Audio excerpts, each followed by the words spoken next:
Hello, everyone. I'm Julie Boye, and welcome to the Wake Up with Gratitude podcast. I'm here with a now three-time guest. So welcome to Jillian. Hello, friend. Hello. I am so excited to have you back. Gillian Goerzen is the founder of Super You Studio, and she offers so many wonderful things to help you to manage your healthy lifestyle to the best of your abilities based on what you want to do and how you want to do it. She has actually just become an official intuitive eating counselor, which is really what our conversation is going to be about. But she also offers safe, socially distanced in-person classes. So I know you've got several running groups going on, but she also has an amazing virtual studio. So if you're still not comfortable meeting up with people to exercise, Jillian has the answer for you as well, really based on what you need as an individual. So I'm excited because we are here because of the blog, and I printed out I can't believe you printed it. It was long. 10 pages. Oh, was it really? Yes, Oh, wow. and it is called 10 Ways Diet Culture is Infiltrating Our Lives and Minds, and what we can do to take action to be informed, educated, and empowered in our bodies. My friend, what prompted you to write this really huge and such an important blog? Okay. Well, the more I've gotten into my practice as an intuitive eating counselor, the more I have really dove into this work and into the research, the more I got kind of angry and I got kind of frustrated, like, oh my gosh, I feel like we've been sold this bill of goods that, that being in a bigger body is our fault, and that we have this moral obligation to change our bodies and to shrink ourselves into this idealized image of a body. The research is so abundantly clear that that is not the case. And in fact, all this effort we're putting into making our bodies smaller is actually not only not effective, but it's actually counterproductive to our health. So if we actually are striving for optimal health, we actually need to take weight and like throw it out the window and completely disregard it. And I know that sounds like really kind of outlandish if you've been living in the current culture we're in, which we all are. When we live in this diet culture that tells us all these things, that, obesity is killing us, we have a war on obesity, and that we need to, we need to be more mindful of this, and that, belly fat is bad, and all of these things, there's actually not a lot of science that is very conclusively proving that. And there's a lot of science that says, actually, do you know what's worse for us? Is all the things we're doing to avoid the obesity and to move our bodies away from our natural state of being. So, I mean, I could ramble on for hours, Julie, as you know, but that was what the impetus was.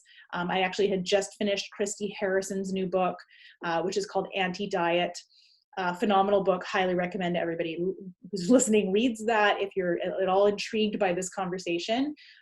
Christy Harrison is a dietitian, a HAES-informed, health at every size informed dietitian, as well as she came from the space of being a journalist. So the book is really well written. It's very evidence-based and is very compelling and a little angering in the right way. Yeah. Well, I'm definitely excited to read it. And yeah. I have to say that when your blog came out, because I get your newsletter, which I love. So, I both have newsletters that come out basically on the same day now. Yeah.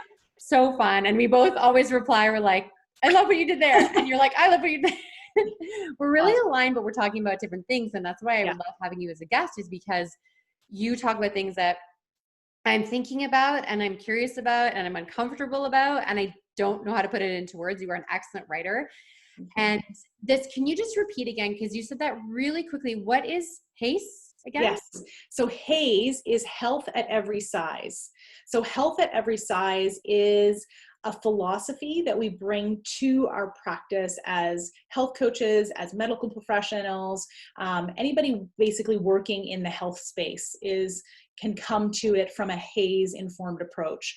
And so what that means is that we are looking beyond the body, and we're looking at someone's health at a much deeper level. We're making sure that that person feels respected, that we, we celebrate diversity, that we don't have this thin ideal, and we're not placing this thin ideal up on this pedestal.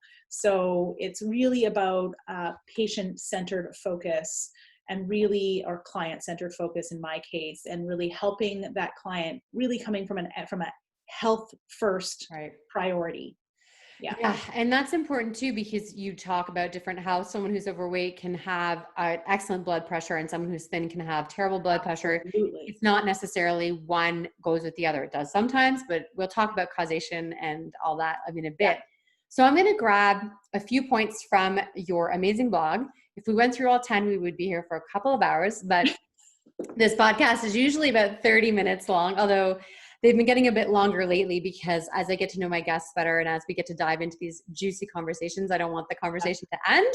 Yeah. So your number one thing, which strikes such a chord with me in so many ways, number one on your list is before and after photos.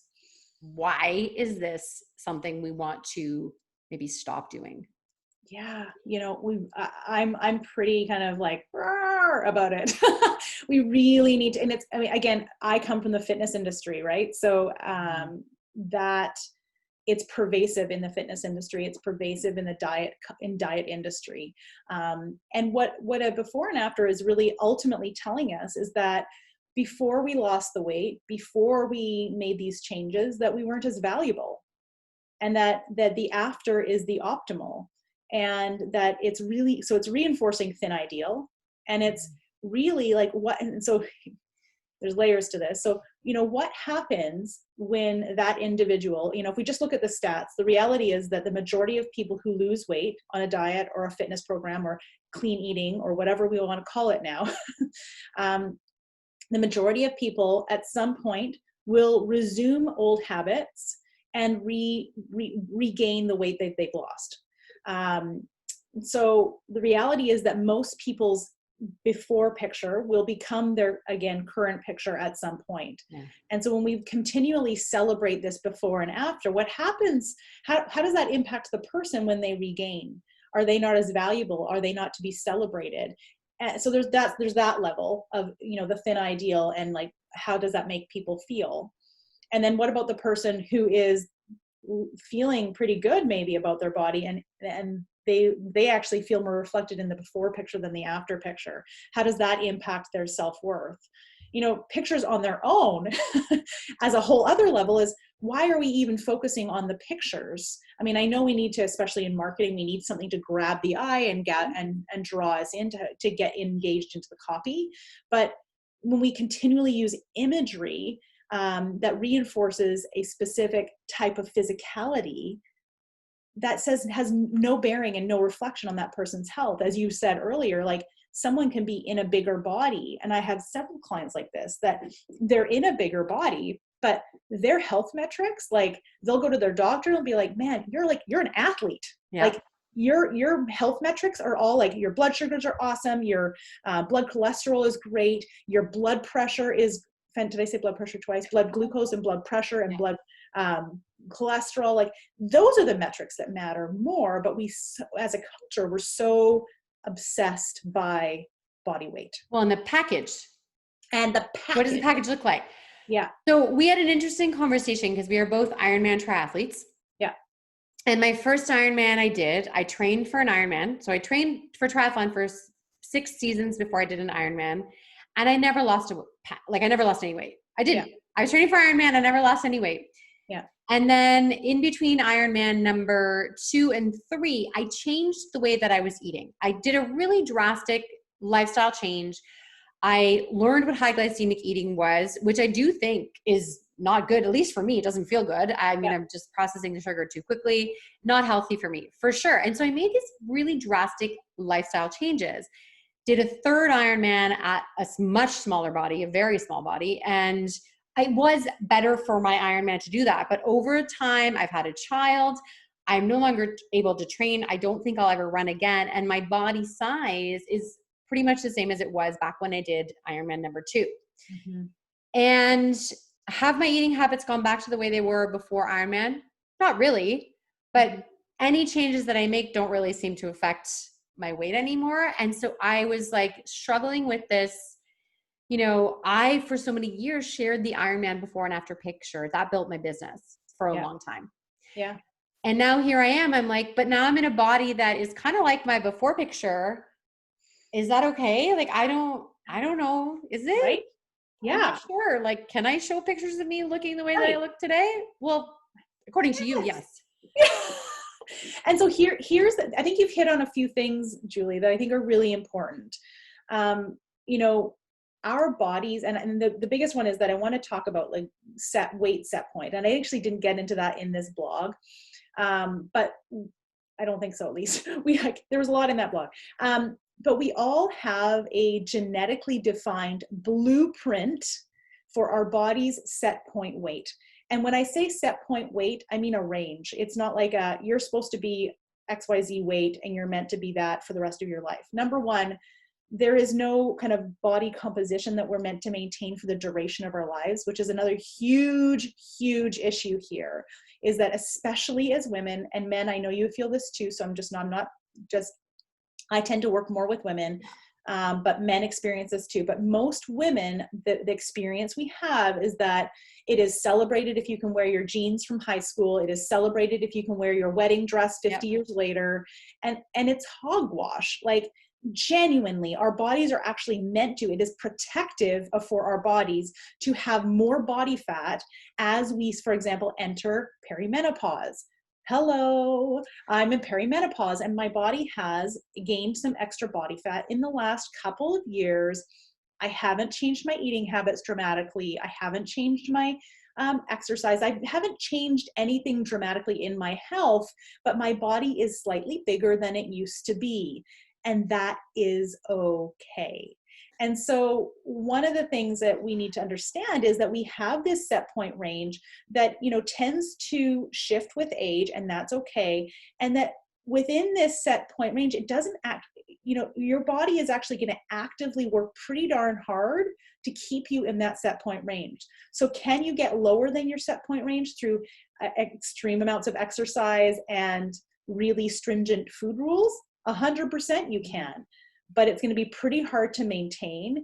And probably the things that got you there are probably not sustainable living habits. Yeah. They probably don't offer you a lot of flexibility. So what happens is that over time we get back into our set point range. But then because of diet culture, we're like, but I was thinner then and I want to get back there. How do I get back there? And so this is this conundrum that we're in, is that it is possible to be lower than your set point range, but realistically, your body is probably going to bounce you back to your set point range. So we need to come to a greater acceptance of our natural healthy weight and to recognize that a bigger body for you might be your healthy weight, and it's okay. It's okay. So yes, Julie, you should share those photos because you're amazing and you're healthy and you're active and you eat beautifully and you listen to your body. You're doing all the things, and that's more important. Well, and the sign behind you says joy, right? Like, so this is the thing, is like we've robbed ourselves of so much joy if we just micromanage everything that we eat. We're just robbing ourselves of joy. So, and Julie, I can't help but go in here because I know in the article I talk about it, but there's a cost to that joy stealing. Right. There's a cost to the stress we are experiencing from being pressured by diet culture to shrink our bodies, pressure to be on this rigid plan, this rigid program. I think about in my deepest in my diet years, the amount of mental load I was putting into, what I was going to eat, when I was going to eat, how much I was going to eat, what was the timing of the eating, and was that good enough, and when was I going to exercise, and all of that. Like, I even saying it, I'm like, I'm starting to sweat because it's like so much pressure. And we have to remember that that is stress, and mental, like a mental huge load of all of that. Yep.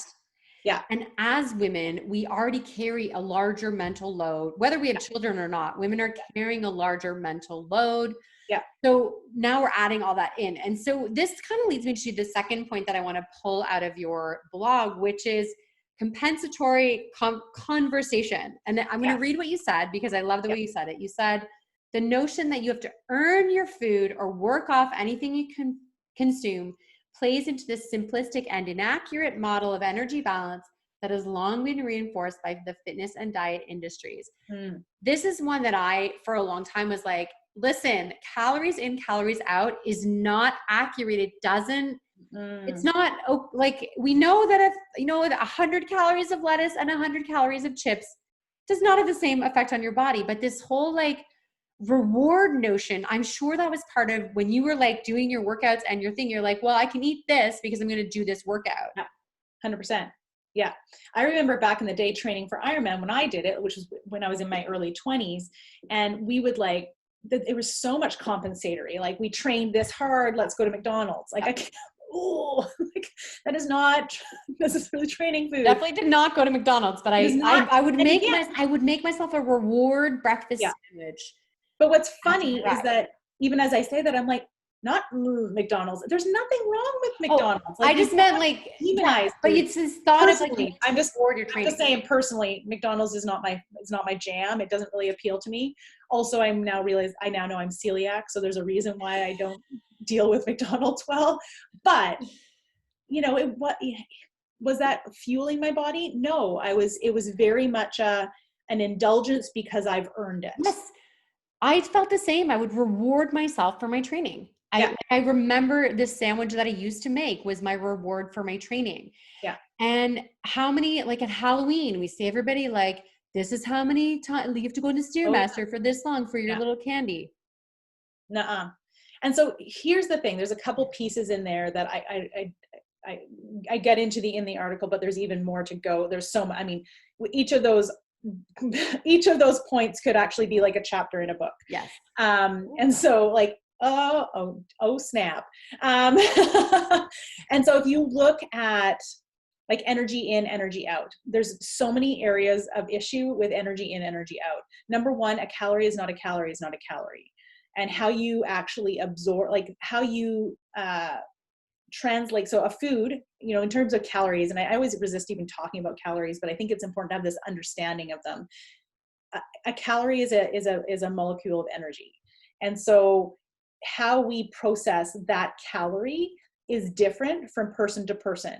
So this is one of the important pieces that people don't understand is that, some people might eat, say, that 100 calorie whatever, and they're going to get, it's technically 100 calories by the math, but you may only absorb 80 calories of the 100 calories. Right. Okay. Because of how your digestive system is working, because of how your metabolic systems are working, because of how your digestive processes, metabolic processes, and whether you have any like inflammatory, just like there's so many factors at play here that we can't just, and your metabolism, right? So like how quick is your metabolism? So that calorie is different for every single person. So it's just, there's so much there, but it's letting go of that conversation that you must exercise to earn your food.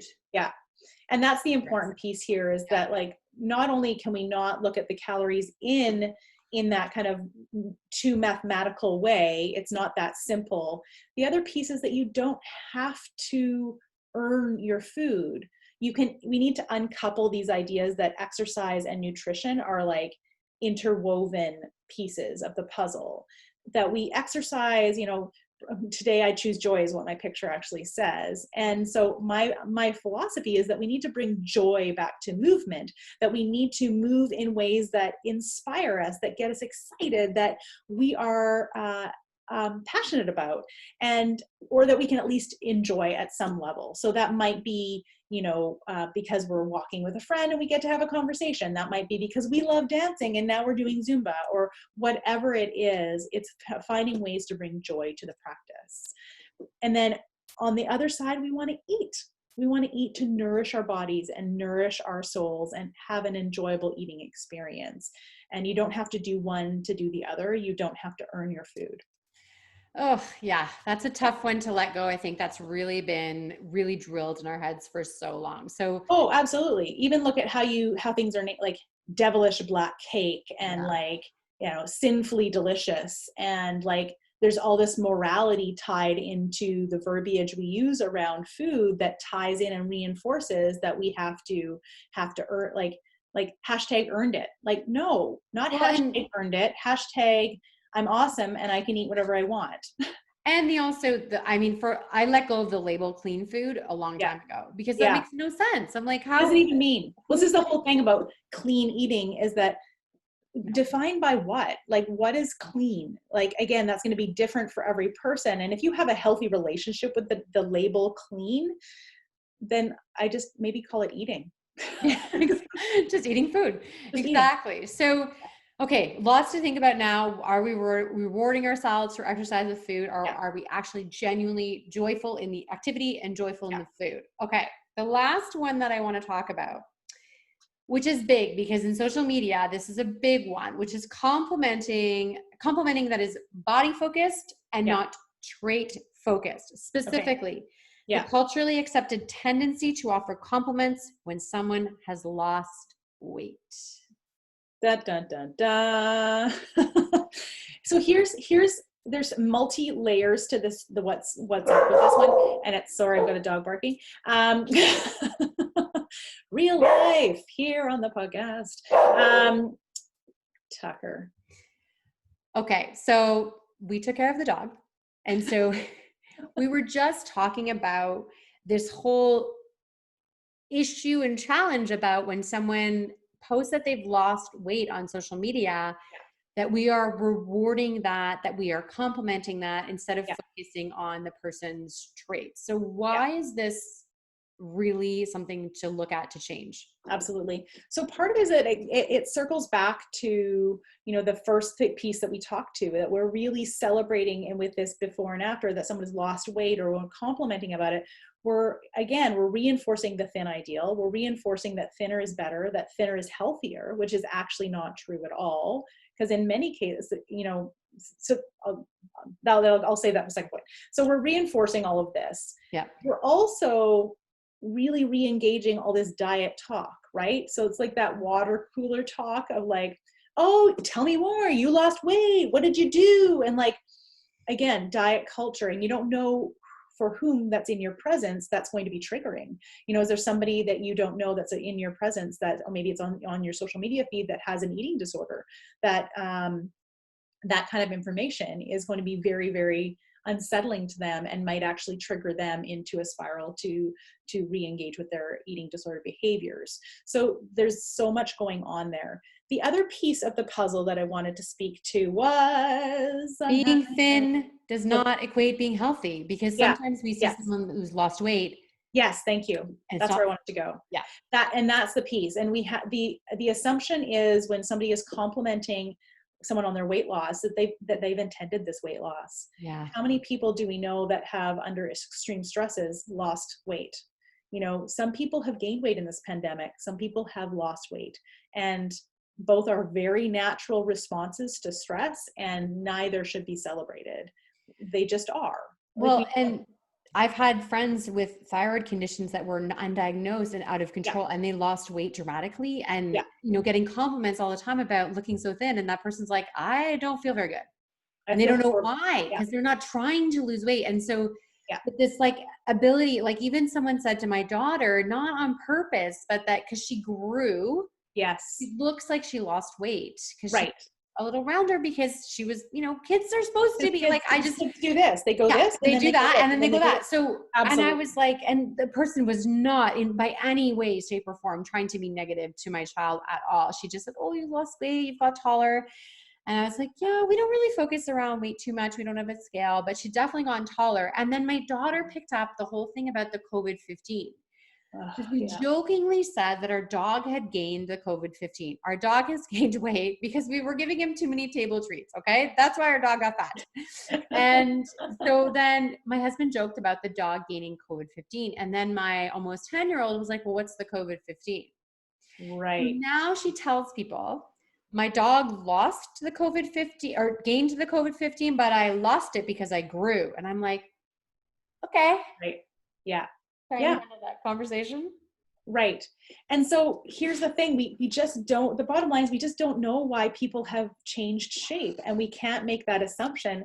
And with regards to your daughter, like really, like, you know, I from my perspective, I think just having an honest conversation about, you know, why bodies change and bodies evolve with time, and that as you're growing, you might, you know, your body's going to change, and we don't want to focus on weight per se, that are, it's natural for bodies to evolve over time, and it's actually really healthy. Yeah. Yeah. And we don't have a scale. We Yeah. don't for a long time. I mean, for a long time, we celebrated her gaining weight, like, right? Yeah. And, you know, you want your child to gain weight. Like, Yeah. really, when your child's fairly young, if they're losing weight, we're concerned that there's a health condition. Absolutely. So we trained her in that way, and then we just don't have a scale anymore. We haven't had one for a long time. So she doesn't really know how much, but so we focus on, you're so tall, you're so strong, look at you, right? Again, so getting into the traits. So Yes. it's like, How you're active. strong, you're, oh, I can see you're having so much fun playing that sport, or, you know, I know she's really into gymnastics. So it's like, you know, I know, I love how much joy you show when you're doing your thing, and how much. You're so flexible. Yeah, right. And so focusing on, or like if you have a friend, and this is where people get like, well, what do I say to that friend that I know that they're kind of hunting, or they're kind of fishing for that compliment because they've lost weight intentionally? What do I do with that friend? Because I don't want to I don't want to comment on it, because I don't want to feed into diet culture. That's when you're like, you know what? I can tell you've been working really hard on shifting. Like if you know that they've been shifting their health habits intentionally, and one of the outcomes is that their body has changed a little bit, you can acknowledge the work without acknowledging the outcome, and still help celebrate what they're doing without reinforcing diet culture. Hey, I see that you're really focused on nourishing your body, or wow, you have so much energy now. It's so great to see you so energized and full of joy for your life. Yes. Like talk about joy, and people smile and their eyes are lighting up. Yeah. Try to focus there. I try to focus on, oh, it's so nice to see your beautiful smile. You just look really happy. And know that they still might be a little disappointed, because ultimately we've been so trained. Sorry.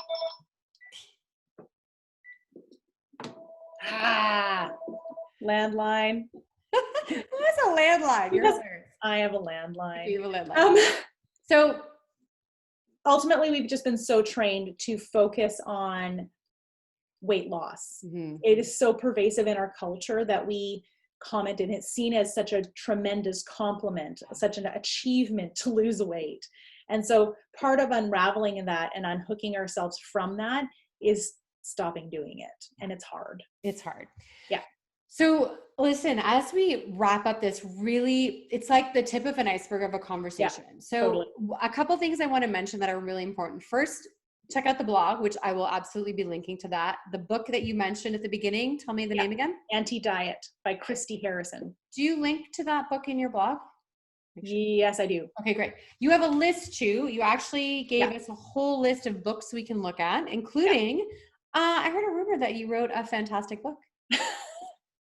Yes, I have my own book as well. It's funny, as I've taken the deep dive into intuitive eating and more of anti-diet, there's pieces of my own book that I would change now, which is an interesting place to be in, which maybe just means I need to write a second one.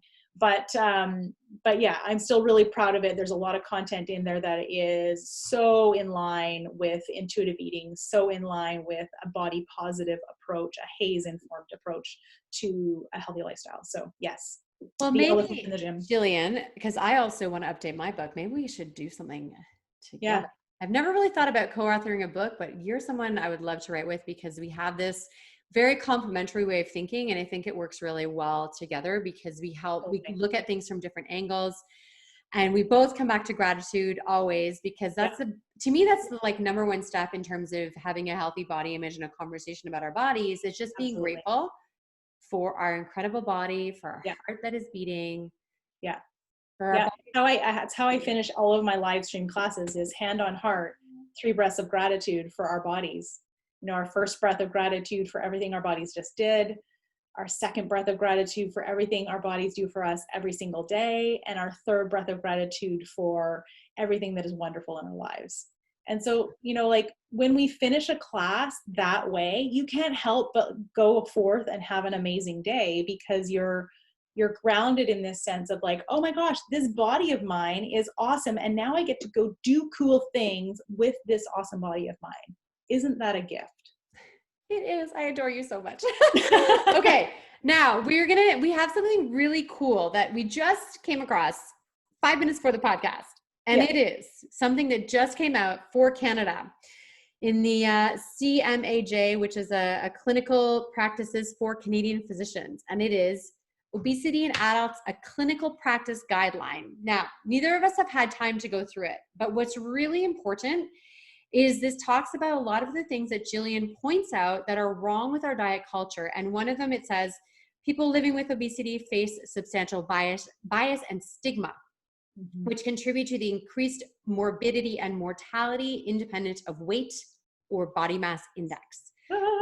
I mean, this is, obesity care should be based on evidence-based principles of chronic disease management and must validate patients' lived experiences, move beyond simplistic approaches of eat less, move more, and address the root drivers of obesity. Are you excited to dive into this? I really can't even wait. It's like feeding all of my geeky channels of love. Yes. This is so good. So we haven't been able to get into this, but what we've seen so far is that what Jillian wrote, there's actually change happening right now in Canada. And that to me is so exciting that there is starting to be a shift and an understanding, and it's going to be a big one. It's like big, and it's going to take time. And I think, if you're listening to this and you live in a bigger body and you've been to your doctor and your doctor is still encouraging you to, lose weight and move more, and really focusing on that and not doing it in a respectful way, not connecting with you as a person first, that, I would encourage you to get them to read Health at Every Size, maybe actually talk to them about the conversation of, hey, I'm really trying to take a HAES informed approach, a Health at Every Size approach. Can we focus less on my weight? Can we focus more on my health behaviors? Yeah. And maybe that person does need to hire someone like you to talk to. Yeah, for sure. Because that might be where their doctor might not be able to help them. Yeah. They might not know about these new guidelines or anything yet. It's brand new. And maybe right now what someone needs is your support. So Jillian, where do we find you? What's the best place to connect with you? Yeah, for sure. The best place is you can head to superu.ca. And if you're specifically looking at my online, so that's just my general website for all the things I do. But if you're looking specifically for my online group coaching program, that is superustudio.com. And you are on Facebook and Instagram. Yeah, totally. On Twitter. So are we searching for Gillian Goerzen, or are we searching more for Super You? On Instagram, I am Gillian Goerzen. On Facebook, I am Super You Fit is the handle. Awesome. And I retweet your stuff all the time because I'm on Twitter more. Aw, thanks. All right, my friend, loved our conversation. Thank you so much for just bringing up the uncomfortable things that we all need to talk about more. I really encourage everyone to make sure you read Jillian's blog, at least, just maybe even the just top 10 and take a look and see how that's affecting you personally. And I inspire you to make some changes based on some of the things we've shared today. Thank you so much, Jillian. Thank you.